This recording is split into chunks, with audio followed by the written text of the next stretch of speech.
we doing, Sean? Going to get a car. Going to get a car. Not a car for me. Not a car for me? Not a car for me. Not a car for you? No. It is a car for me. It happens to be a car that this YouTube station was founded on. It's been a little over 2 years. I don't even have words. I don't know what to say. I don't know what to do with my hands. I'm not sure what to do with my hands. Be good just to hold them down by your side. Yeah.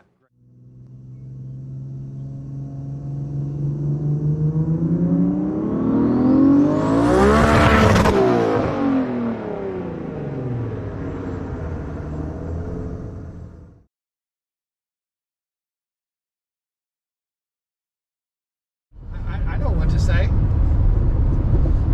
I'm not going to say it. Because you don't want me saying the quiet part out loud in the video. Oh, well, okay. Okay. So I'm forcing out of Sean what he wanted to say. Because let's be honest here. All you know, this is a safe place for all unsafe words.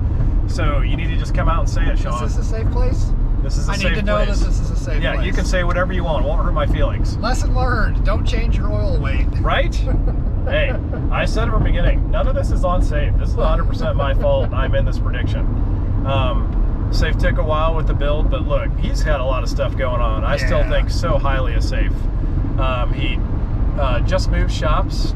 He's still at the same business, and they still do just incredible work. And it's hard to find good people to work on you. And Safe just had a lot going on, but I'm 100% confident in his ability to get everything done. Yeah. But the blown up engine thing, that was this guy right here. That was unfortunate. Yeah, well, life lessons learned, and some of the best ones are the hard way. So that's good. You've been driving it. Yeah, and yeah, it's money. That's awesome. Have you thrown it at full boost? Yeah, on the street, it's surprisingly, without traction control from like a 7-year-old on kill, fucking thing just puts it down. Nice. That's scary. On these wheels, I was very impressed. I was actually very surprised. Yeah, the suspension's got it where it's at in this thing. It just, yeah, it put it down. Like that red car in there makes the same power, and it's an auto car, 60 mile an hour, without traction control. I mean, granted, it's a 3/4 stroker deal, but that thing's it's useless on the street. So I gotta actually turn traction control on. It doesn't feel nowhere near as like violent as this car is. Yeah, well, years before it even had the 2J in it, it's been many years of the working with tweaking with suspension and just getting the right combo to work really well, and it works. It's always hooked and booked real well. Yeah, no, it works. It was great. Let's see what it's going to do here in a couple weeks. Man. So what do you got going on in a couple weeks? So there's a half-mile event, and it's at Marion Airport in Indiana. It's called the Indy Airstrip Attack. Shift sector. What date is it? It's the 9th, 10th, and 11th. 10th is when you're going. Yeah. What's that? Of August? Yeah. Yeah. 9th, Yep. 11th. Yeah, they usually sell out like passes within like 3 days racers. for racers. Spectators can go. It's televised. Hold up. Yeah, it's a fairly big deal.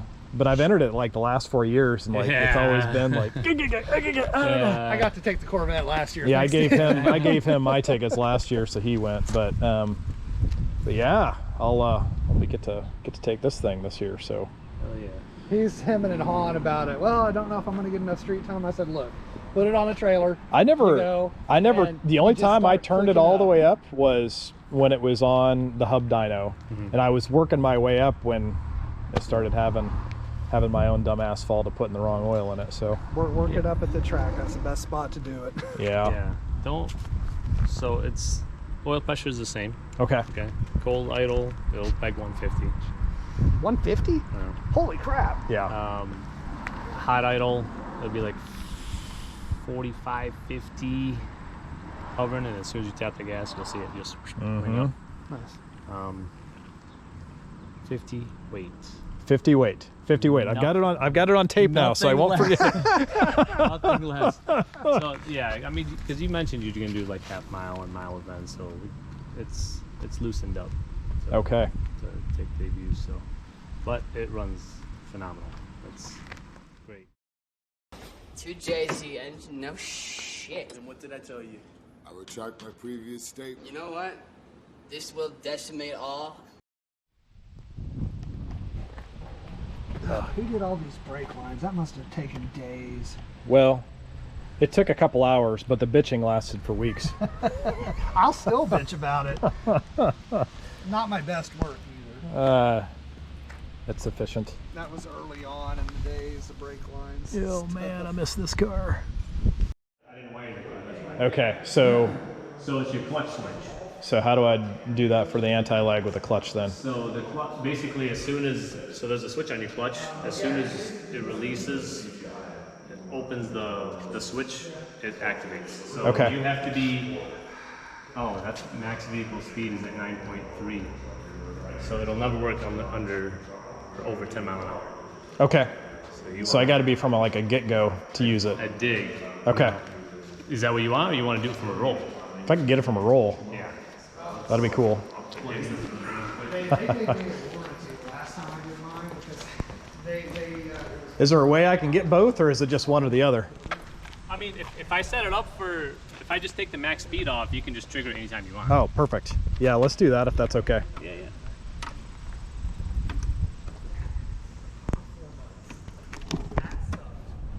Talking about the anti-lag, how to set it up and use it. I never really used it before, but it's something that is built into the car that Safe has put in there. So just getting it figured out now, which it's activated with the clutch and taking the mile per hour sensor off of on it. So just going to do a quick tune on it.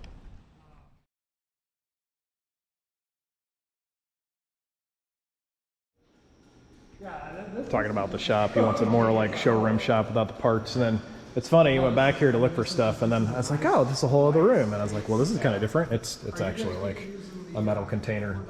You just move shops and places over The here. hubs are set up over there. I'm actually looking at wiring for you. Those will always be in the front, because hub dials are usually First startup.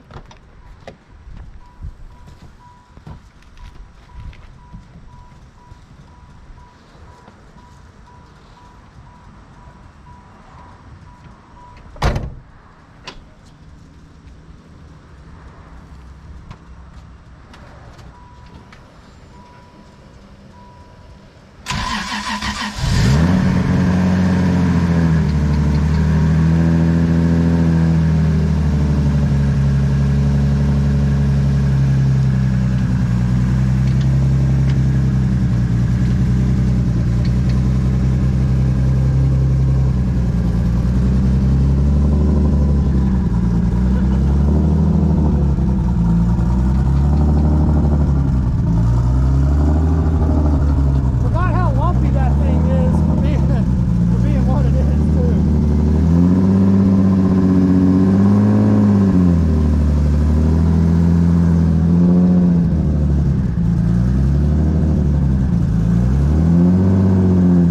Smells good.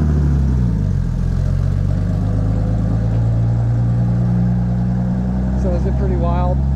Get into the boost on the street with it? Is it pretty yeah, it gets down.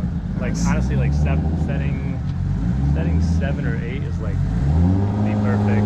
really? Get down, have fun. Nice. You won't get bored for a while. I'm real curious to see what he does at the track with it. I told him, I said, don't be afraid of it. You know how to drive the car. I said, just go, start low, and just step it up every pass. You know you're going to get to make a ton of passes. The fact that you're going to try and make it, Yeah, I definitely. I think it's going to be huge because your tuning knowledge and ability to data log and look at everything and make adjustments is going to be awesome. That's really going to help out his peace of mind.